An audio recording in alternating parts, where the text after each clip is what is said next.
Hey there everyone, Pally here, and welcome back. It's time for some more World of Warships, and today we are going to be checking out the best premium Wargaming has ever put out, the Tier 9 premium battleship, the USS Missouri, the Mighty Mo. Yes, that's a clickbaity title. Alright, before we go any further, let's be honest. This is not like the most overpowered ship. It's not the most overpowered premium they've ever put out. By no means. This ship isn't even overpowered in my opinion. It's got nothing on the Kutuzov. It's got nothing on the Flint. It's got nothing on the Gremyashki. It's an adequate and above average. It's probably the second best Tier 9 battleship in game. The reason I'm saying it's the best is if you're looking at making the most credits, the most XP, leveling an American captain, this is the best ship for it. There's nothing else out there. Being the only premium Tier 9 ship in the game, apparently the only premium Tier 9 Wargaming has ever put out. They've never put out a 9 or a 10 in tanks or warplanes. It makes the credit income this ship can get, it makes the XP income this ship can get crazy good. You could have a bad match in this game and still come away with 300,000 credits. A good match, you're going to be 700, 800,000, a million credits. An amazing match, a 300,000 damage match, you're going to be walking away with 2.2, 2.5 million credits in this ship. The income earned on the Missouri is second to none. So I do apologize a little bit about the title. It's not an OP ship by any means. It's just the income, the earning, the premium aspects of the ship are second to none. Before we go any further, this is going to be two parts, well, several parts. I'm going to do more replays of the Missouri, but right here today, we're just going to be taking a look at the ship in port. We're going to go over her stats, modules, captain skills, things along those lines that I'd recommend, and then this next part will follow up with the ship actually out in battle, in play. Check the description down below if you just want to skip to that part. That'll be up within 24 hours of this video going up. For those of you sticking around, where do we begin with the Missouri? Well, there's a number of unique aspects to her we should go over before we really dive into the stats. First of all, let me explain the camo. I guess this isn't first, this is like third of all, let me explain the camo. I am power leveling my commander right now. I'm trying to get Steven Seagal up to a max rank, so this ugly camo is basically, it's this FTW camo, which gives 333%. I'm almost out of them, but that's why this thing is so ugly. Here is your default camo. It looks a lot better. The default Missouri camo loadout is pretty darn good. I kind of like it. It's got a very nice, sleek look to it. But yeah, that camo is not the normal one. The ship is hideous in that camo scheme. But I wasn't going to destroy the camo just for the video, and I don't feel like playing yet this morning when I'm recording this. Okay, that out of the way. The other unique aspects of the game. This ship is acquired like no other ship in-game is acquired. It requires 750,000 free XP. If we come in here to the tech tree, now mine, because I already have the ship unlocked, what you're seeing here is how much XP I have on the ship. If you've not acquired the ship though, this is going to be a 750,000 XP ship. And since you don't have the ship unlocked to grind that XP, it means it has to come from your free XP pool or your premium XP pool. For perspective, if you have no premium XP, and you have to use doubloons to convert over XP on all of your elite ships in order to get that 750,000, you're looking at 30,000 doubloons or roughly $120 US to unlock this ship. She's expensive, very expensive. Now, $120 isn't going to be, I don't think anyone's going to ever pay that full amount. Your price is going to vary probably from about $60 to $90. It's really going to depend on how much free XP you've ground up and have sitting around. I want to say around 300,000 free XP when I bought this ship, and I got my doubloons actually through the secret Santa crates when I was trying to get the Gremyashki, but in terms of converting over using doubloons, the ship cost me about $68, $70 depending on how many doubloons you buy at a time and everything. So it was still a very expensive ship. I think I bring this up for 2 points. One thing to keep in mind is if you see someone out there sailing a Missouri, someone on that account has played a lot of games. There's a bad stigma around premium ships in general, but battleships had a really bad one coming from the Turpits, where a lot of people new to the game, 100 battles, 50 battles in tier 3 would buy a Tirpitz, go up and be in tier 9 battles into Tirpitz and get wrecked. They'd have no idea what they're doing. And so that ship very quickly got labeled a wallet warrior type ship. It's frowned upon and all that. Some of that stigma has worn off as the player base has matured and aged and more people have the Tirpitz and stuff, but that definitely was a stigma it had. If you see someone in a Missouri, odds are someone on that count has minimum 500 battles. I would guess I was 700 to 800 battles before I had enough currency or enough free XP on my account to buy the Mo. I was actually well over 1100 battles before I finally did purchase it, just because that was when it came out. But it's just something to keep in mind. If you do see a Missouri, it doesn't mean the player on it is good, because first of all, you don't know that player unlocked it, but someone on that account has played a lot of games. Doesn't mean they're good, just means they're probably experienced at least. Okay. One other interesting aspect, and this is something I have shown off before in a different video, but the Missouri has the first person, or it's the first ship in-game to have somebody walking around on the deck of the ship. And this is something they're talking about doing more and more often. Eventually you'll be able to see your crews working on the deck. But the Missouri has Steven Seagal wandering around on the deck. Of course, oh, there he is. I almost couldn't find him. Right there he is. He's about to head into that hatch. He doesn't do anything. It's just cosmetic, and it's only when you're in port. When you're actually in battle, you won't see him. He's not out there. It's a nice little aesthetic. I kind of like it. It's kind of cool. You will notice while I'm doing this that I do have the Captain Steven Seagal. There's no relationship here. You don't have to have Steven Seagal in the ship, and without him on there, Steven Seagal still walks around on the deck. I had earned Steven Seagal from the mission like 2 months before the Missouri came out, and he was just sitting in my reserve. So when I picked up the Missouri, I went ahead and put him on it right away. Just, it fit aesthetically. Made sense with how the ship was. Okay, let's talk about stats. The Missouri is basically a slightly improved, slightly upgraded Iowa. It has many of the same features as the Iowa, with two kind of unique characteristics.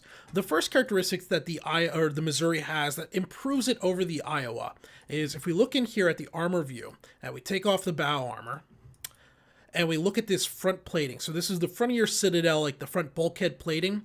The upper part of it is 368 meters. The lower part is 297 meters. If we go over to the Iowa,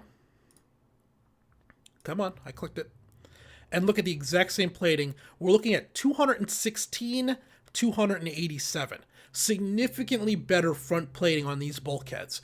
This means you can bow in on the ship and absorb so much more damage than you can, well, not so much more, but notably more damage than you can in the Iowa. No, I didn't want to click on the Murmansk. I'm trying to scroll this bar over here. Keep up with me, game. Come on, keep up with me. Let's get back to the Missouri. There we go. That was not the Missouri. There it is. Okay. Turning off the armor viewer real quick. If we look at her front bow, you'll see she has a very significant slant on the front bow, very tight, narrow arc. So two things are going to happen. When you bow in on this, a lot of shells that come in water level are going to hit and slide off. They're going to go left or right off of the front nose just because of this nice arc. And any that do penetrate through, they're going to do AP damage, but you're not going to get citadeled very often through this plate. It's going to take a significant punch to go through that plate. I don't think I've yet been citadeled through this front plate. I just don't think it's happened. If it has happened, it was very, very rare. Outside of that front plate, the other really unique feature about the Missouri compared to the Iowa is its consumables. If we're in here, we're actually already in it, so we go to ammunition consumables.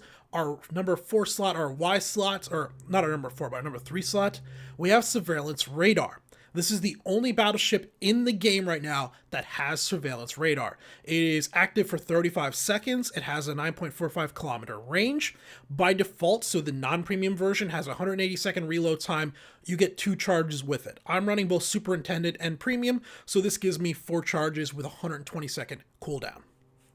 Keep in mind this 35 second number. We'll come back and we'll talk about that in a little bit.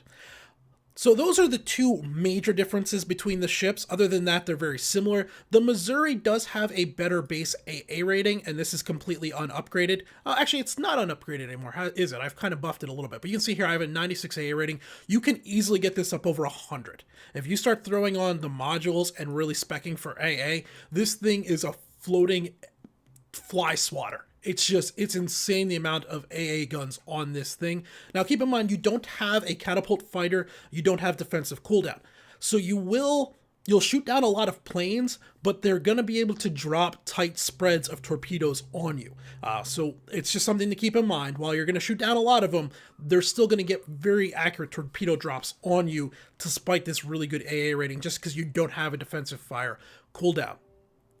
Other than that, yeah, they're basically the same ship. The Missouri has slightly worse torpedo protection on the bulkheads, or at least that's what they say in the wiki. When you actually look in the stats here, if we look in the survivability, it's going to say 27%. And if we went over and looked at the Iowa, it would say 25%, though that is a non-upgraded Iowa. So actually, that's something I didn't think about. If we look at the Iowa and then look at the higher hull upgrades, this is probably going to improve the torpedo protection. It adds HP. This probably gives it significantly better. Nope, still says 25%. I don't know. That's what the wiki says. We'll go with that, but roughly equal torpedo protection. Come back to the Missouri. Before we go on too much further, since we were talking about armor layout, let's talk a little bit more about it. Similar to the Iowa, or exactly like the Iowa, in the Missouri, you do not want to show your broadside. The broadside armor is very flat, and you are going to get citadeled like there is no tomorrow. While the protection isn't bad, 307 millimeters, 297 millimeters, it's okay. A battleship is still able to punch through this. Even some of your smaller caliber battleships like the Scharnhorst, if you show it a broadside, it's still going to punch through this armor without any real trouble. So you want to keep yourself angled. Use this slanted front nose, this better front plating. Do not show your broadside. And if you do have to turn and run, you're going to be in for real trouble, because the rear of the ship is very flat, both in terms of this deck area, but also just right across the back. So any plunging fire is going to come in through, and you'll see here there's a little only 16 millimeter plate on the backside. Don't try running away in the Missouri. It's fast, it's a fast battleship, but until you open that distance while everyone's shooting at you, they're going to punch through this back deck and hit this area here, and you're going to pay for it big time. The best bet with the Missouri, if you get yourself in trouble, stay bow in on your most dangerous target and just reverse and take that damage. Although you'll still probably die, what'll happen is you'll last twice, if not 3 times as long as if you try and turn and run. Because as you're trying to turn, you're going to take 1 or 2 salvos to your broadside, which are going to be citadels. And then once you're running the other way, you're going to take salvos to the back, which can also citadel you quite bad. It's better just to stand and fight and slowly reverse nose in. Let's see, anything else we really need to talk about on here? Well, let's go through it. The stats. 78,300 is okay in terms of HP. Obviously, you can't really upgrade this. Just in terms of overall survivability, you don't have anything on the German battleships. The Frederick the Great, Frederick the Grosser, the German battleship line, just because of their turtleback armor, they're going to survive in a brawl much better than you are. You got to play this to your advantage. Don't get in a broadside to broadside fight with a German battleship. Try to engage German battleships greater than 10 kilometers where you're outside of their secondaries. Stay nose in on them. Just keep that in mind. Other than that, compared to the other Tier 9 battleships, the Izumo and the Iowa, you're roughly ballpark there. Torpedo protection, 27% is okay, though torpedoes are a problem in this ship. You have no real detection of them. You don't have a catapult fighter, you don't have a spotting aircraft, you have no hydroacoustic. So torpedoes coming in from the sides, you're not going to see them until it's too late. And your maneuverability, while your top speed is good, your turning radius and your rudder shift are pretty darn bad. 19.4 seconds with no upgrades on that, 920 meter turning radius. Yeah, you're not avoiding broadside torpedoes very often. Your best bet is to go full throttle and hopefully outrun them, but even then this ship doesn't accelerate all that fast, being a large battleship. In terms of guns, the artillery, same loadout as the Iowa, 3x3 406mm guns. You have 6 in the front, 3 in the rear. Fairly good dispersion, 331-meter dispersion on these guns. Now, don't pay attention to the reload time. That's because of my modules. We'll talk about that here in a moment. But by default, your reload time is 30 seconds, and you're looking at about a 35-second turret rotation, 180 degrees, with 331 meters dispersion. You can reduce this down to about 290 if you do put in plotting room 2, I believe it's called. We'll check that out here in a little bit. Your secondary armament, on each side, you have 5 turrets with double 127 millimeters. That's all you have.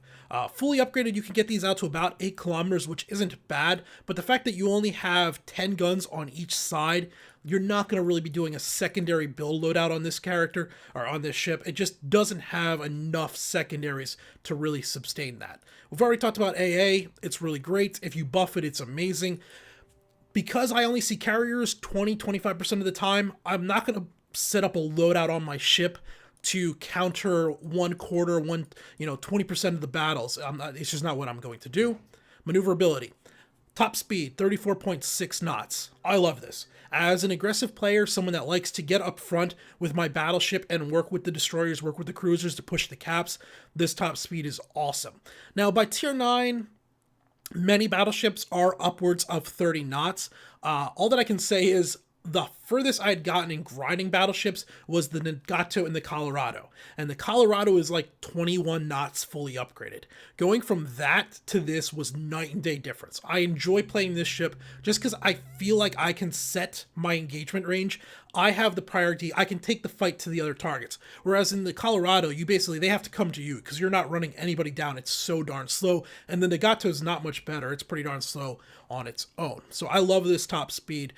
Though, like I said, other tier 9 battleships are up there in that speed. They're 29 to like 32 in general. Concealment. Now I have this thing fully set up for concealment. I have both the captain skill and the module. If we look in here for the upgrades, this gets us down to 12.2 kilometers. This is better than a lot of cruisers.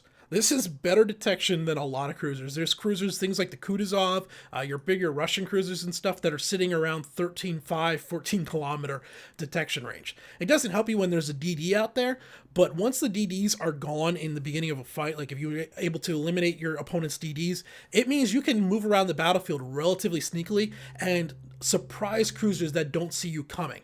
Obviously, once you've fired, everyone on the map is going to see you. That blooms out to 24.3 kilometers, but yeah, it's not bad. You can get in there pretty close with this really good detectability. All right.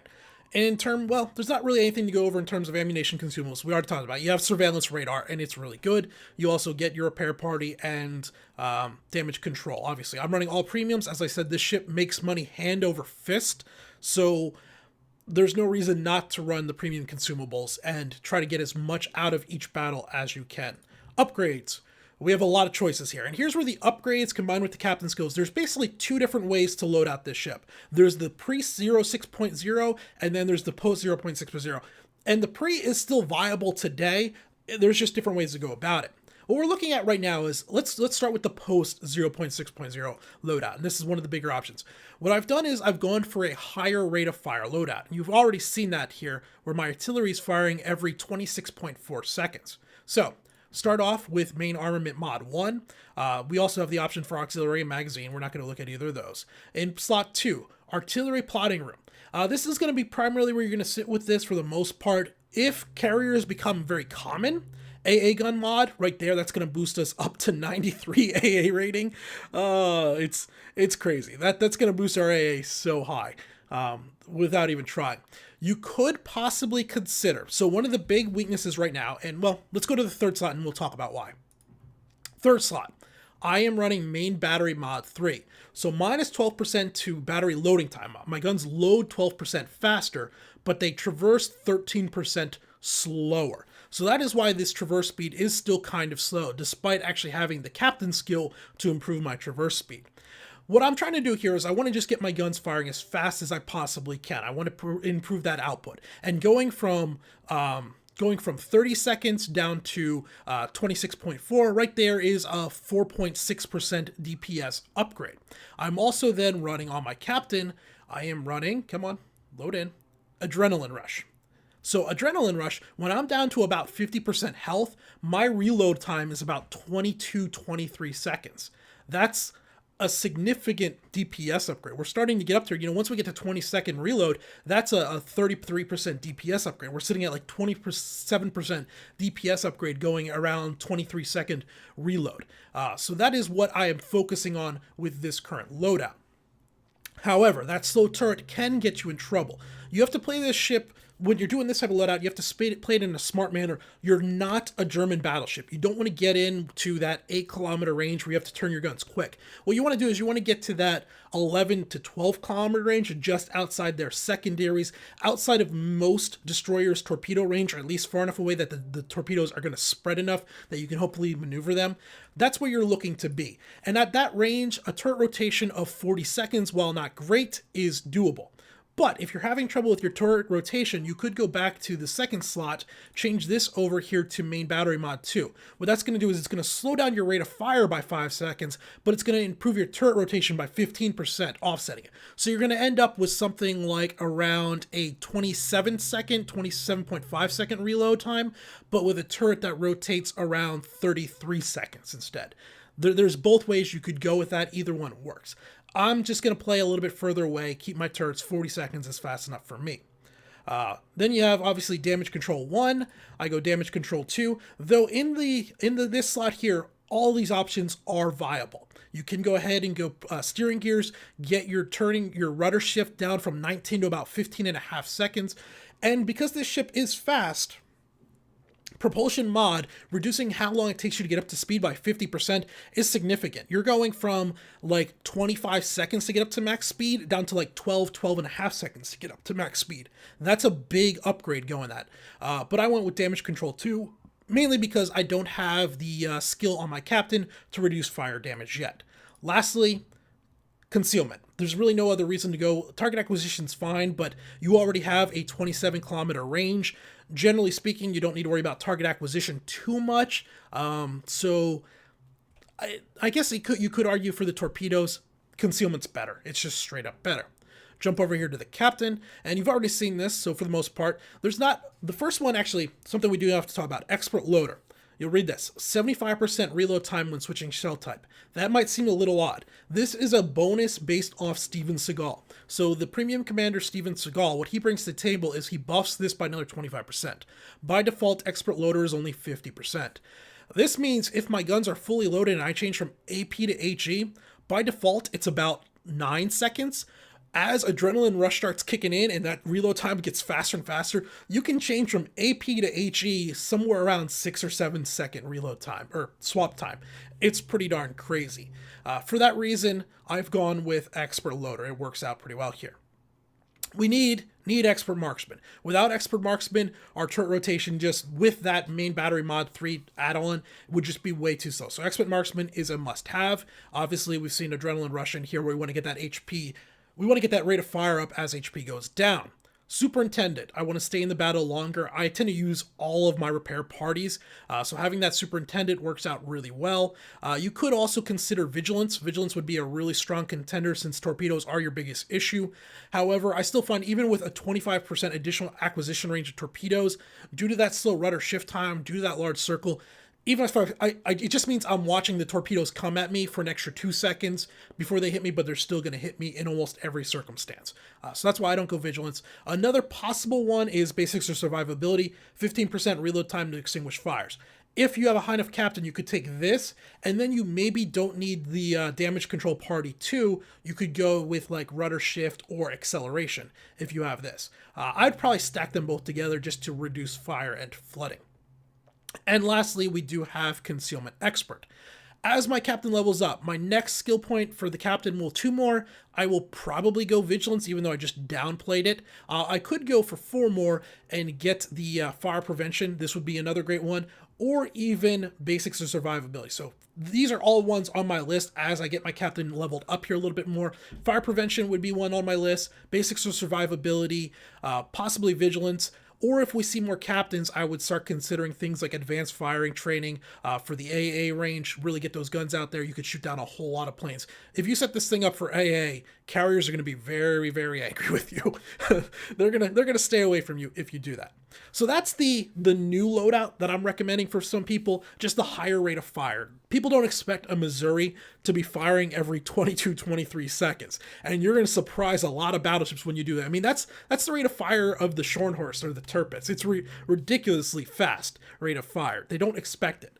However, if you want to play more of the traditional battleship role, you come back over here, keep everything the same except for the artillery plotting room, or except for the main battery mod 3. Swatch this over to artillery plotting room. You're going to get 11% reduction in your maximum dispersion, okay? That's going to bring that dispersion down to, like I said, about 292, 293, somewhere in there.